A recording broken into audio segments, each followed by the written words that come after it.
That was cool. Yeah, baby! Woohoo! Hi, and welcome to the Orvis Guide to Fly Fishing. I'm your host, Tom Rosenbauer, and in this episode, we're going to explore the world of subsurface fishing for trout. Now, you know, people say that trout feed 90% of the time underwater, and that may be true. The problem is we don't usually know what they're eating. So there's a lot of mystery involved, a lot of trial and error. Join us, and we'll show you some tips on subsurface fishing for trout. Oh, yeah, nice fish!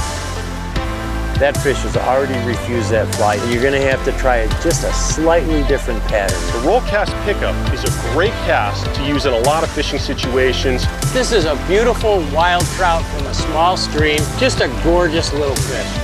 I say hit that bank, let's go to that grass bed.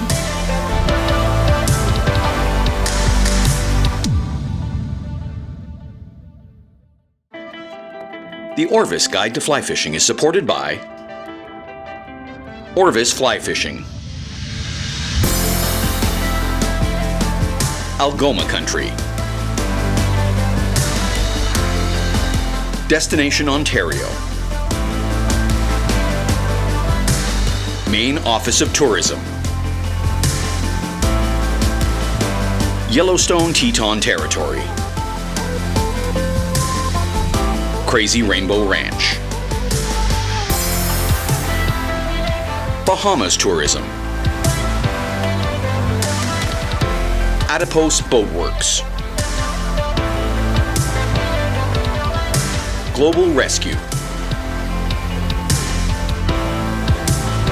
Trout Unlimited.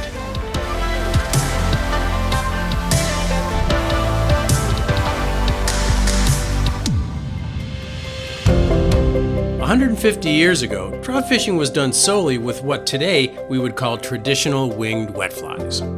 Anglers fished as many as 10 of them on a single leader and even cast them over rising fish with success.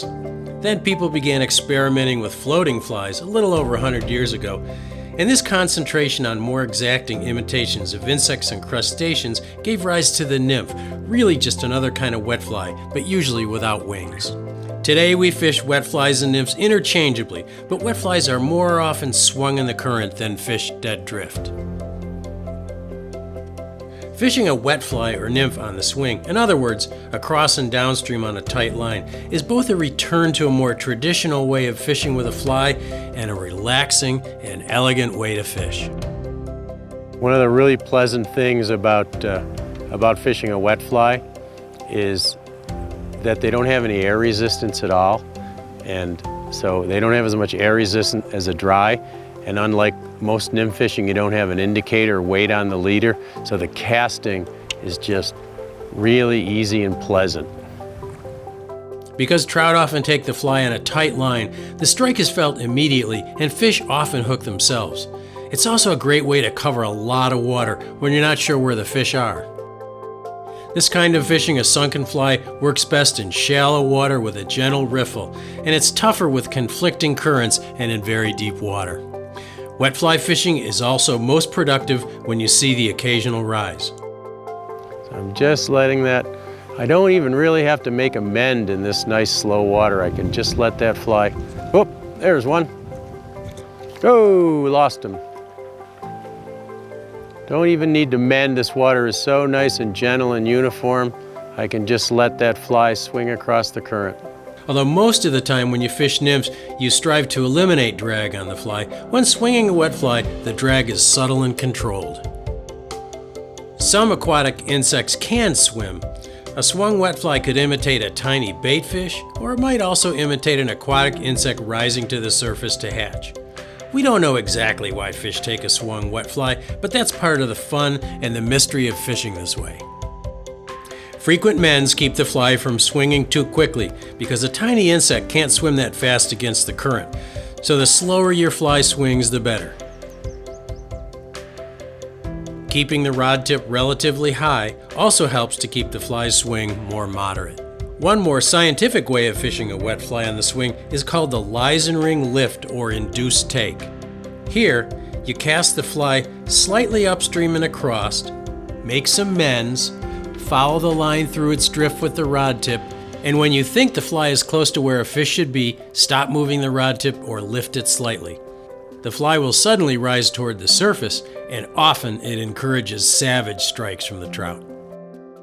Before we move on to the more complicated issue of fishing nymphs, let's visit Pete Kutzer for some helpful tips on casting with a strike indicator and weight on your leader. Through all these presentations, I've been talking about staying in the straightest line possible. We want to stay in that nice, tight, straight path. That's going to keep that loop nice and tight.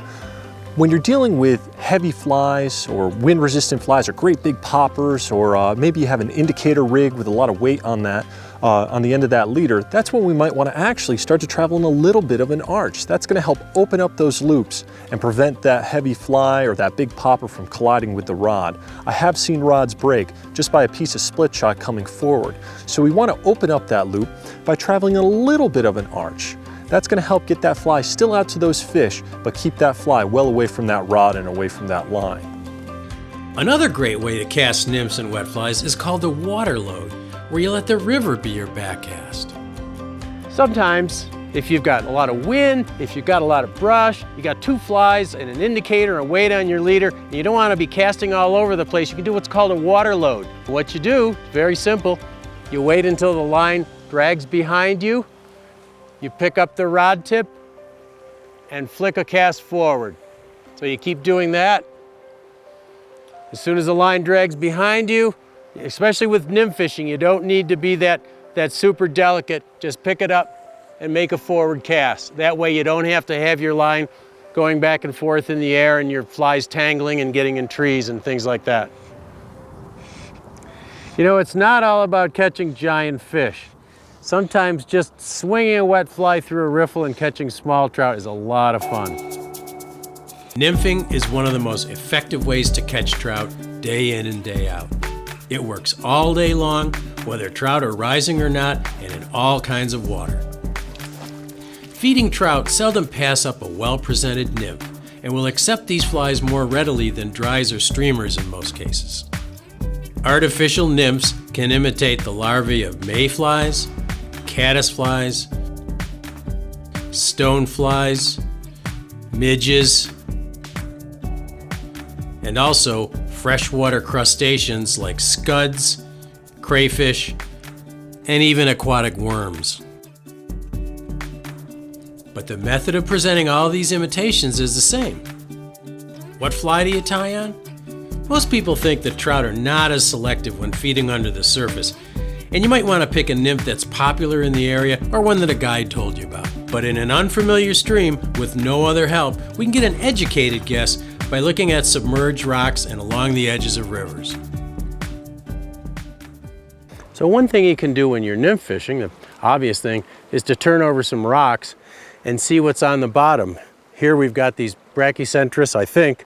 Anyways, they're caddisflies, they're case caddisflies. I think they're brachycentrus. We don't need to know the Latin name. So you turn over a rock and you try to see what's in the river, and then you try to match that with the closest thing in your box. All you know is what's there in the water. It's a clue and it's a start, but not knowing exactly what the fish are taking, you're at a disadvantage. And that's why fishing with a wet fly or a nymph is so exciting, mysterious, and interesting.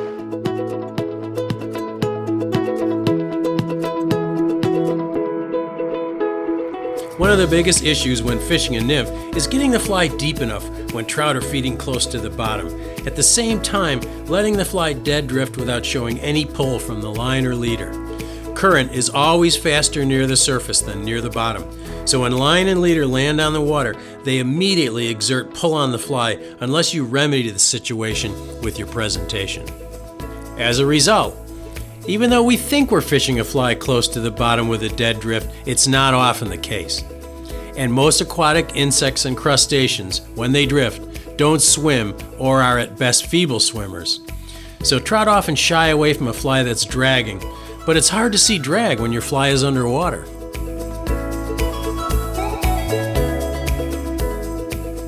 You can often tell if a fish takes your nymph by watching the tip of your floating line or by watching your leader.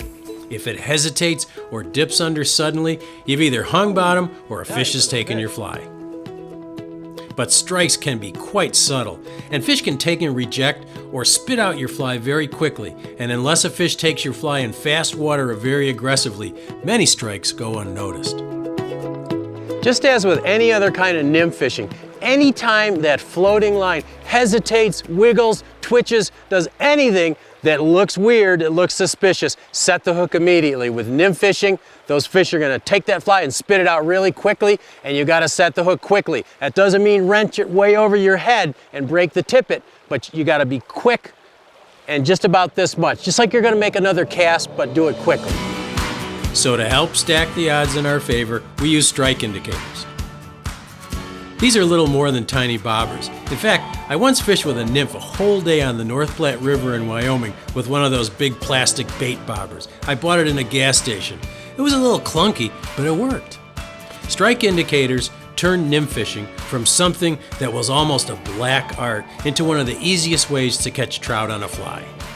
In fact, nymph fishing with a strike indicator is a lot like fishing a worm with a bobber, and some of the deadliest nymph anglers are those who started out fishing worms for trout.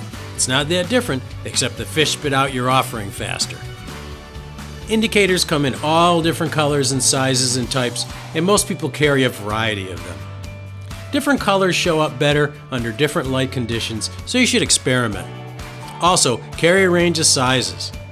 The indicator should be big enough to hold your fly and weight off the bottom, but not so big that it spooks the fish.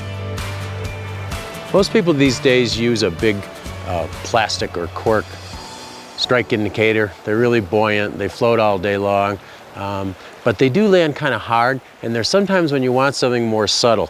That's a time when you want to use a yarn indicator. Yarn indicators on flat water like this are very subtle. They don't land with a lot of commotion, and you can really see the slightest twitch in a yarn indicator, so they're one of the best things to use on flat water like this.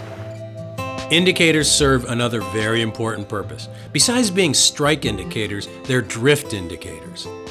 You can't tell if your fly is dragging underwater, but you can watch your indicator, and if it begins to struggle against the current, you know the fly is dragging and that you need to mend line. If you watch your indicator and make sure that it's traveling at the same speed as the bubbles or debris in the current, you can be pretty sure you're getting a drag-free drift. If it's not drifting properly, mend the line to adjust your drift or use a reach cast the next time you present the fly. Exactly where to put your indicator on the leader is part trial and error based on how often the fly ticks bottom. Okay, when you put an indicator on your leader, general rule of thumb is to have the indicator about 1.5 times the water depth. You want that fly to be riding just above the bottom, and the fly is seldom going to hang directly below the indicator. So you want to estimate the water depth, and then the water's pretty shallow here. I think it's about, it's about this deep, so I'm going to go right about here with my indicator, and I'm just going to put the indicator on my leader here. This is the kind of foam kind. It's got rubber bands inside. You just twist it a few times, and that holds it wherever you want it. Yet when you change water depths, when you go to another place, you can slide that indicator and move it to wherever you want. This is only a general guideline though, so play with the strike indicator's position until you either tick bottom once in a while or you catch a fish.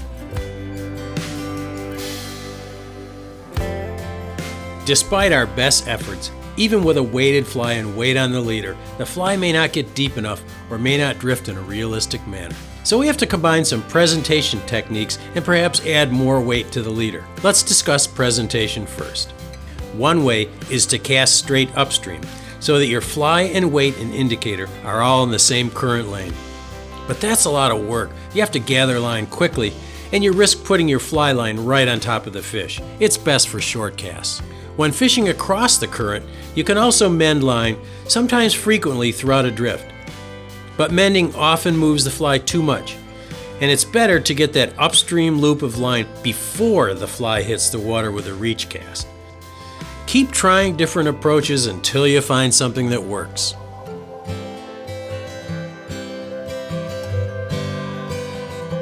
When you're faced with a deeper run and you're fishing smaller flies like we are today, you need some weight on your leader. Nobody likes to put weight on the leader. It makes casting tougher and you get hung up more often, but sometimes you got to do it to get your fly down to the fish. So what I'm going to do now is put on one shot. You try to start with as little weight as possible, and then you add the lightest weight first, and then you add weight to the leader until you're ticking bottom every half a dozen casts or so. Your fly's got to be occasionally ticking bottom or you're just not fishing deep enough. The thing you want to do, you don't want to try to put these on with your teeth because they're hard. You need a pair of forceps. And I've got a knot above my first fly. It's about a foot above my first fly, and I'm going to attach the shot right above that knot. Shot tends to slide on your leader, so you really want to put it above a knot. Rigging a nymph with weight is not an exact science, so experiment with various arrangements until you catch fish.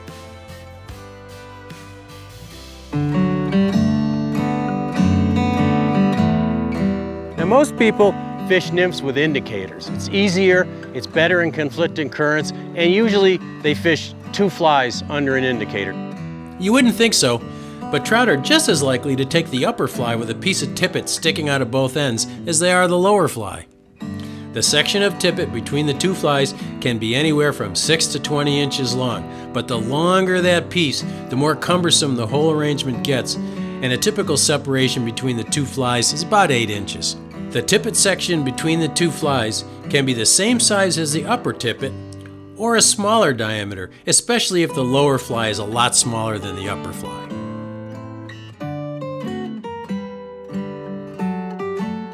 Now that you know about rigging nymphs and some basic presentation, it's time to learn more about how to present them. Fishing with an indicator is sometimes called long line nymphing, and it's the best way when you can't get close to the fish. But if you can, it's always better to cast as close to the fish as you can without spooking them. This is called high sticking. One way to fish nymphs is with what's called shortline nymphing, and it's done very close to you. It's done almost under your rod tip. You want the fly line to stay out of the water if possible. You use heavily weighted flies and or some weight on your leader. You lob them upstream and you just follow the nymphs down through the current like this.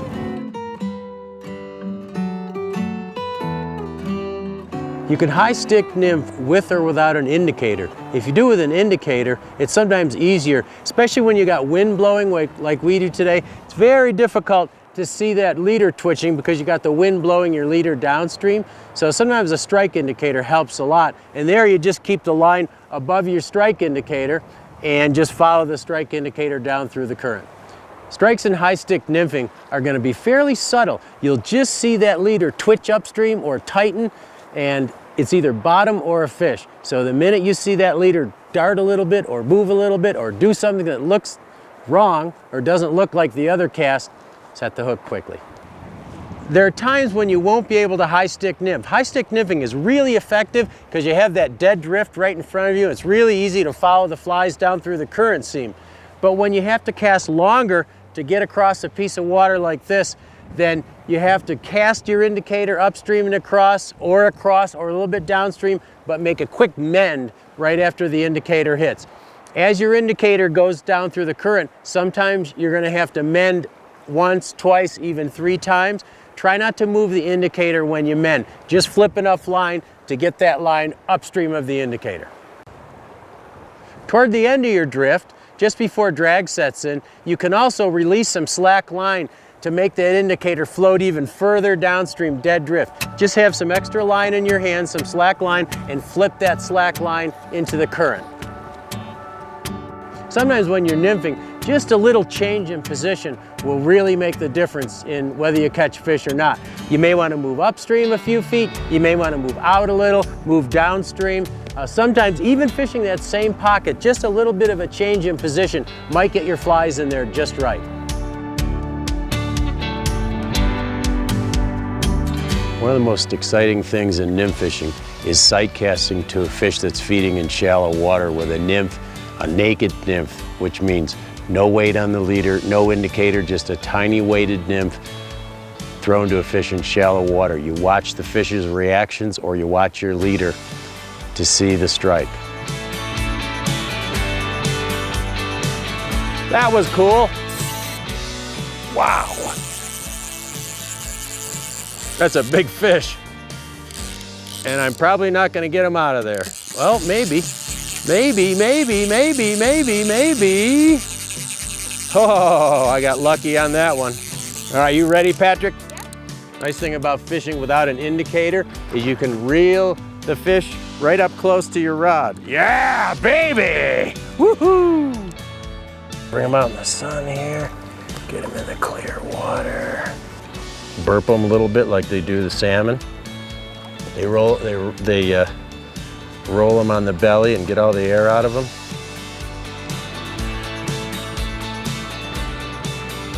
There he goes. At the other end of the scale from sight fishing nymphs is fishing them from a drift boat.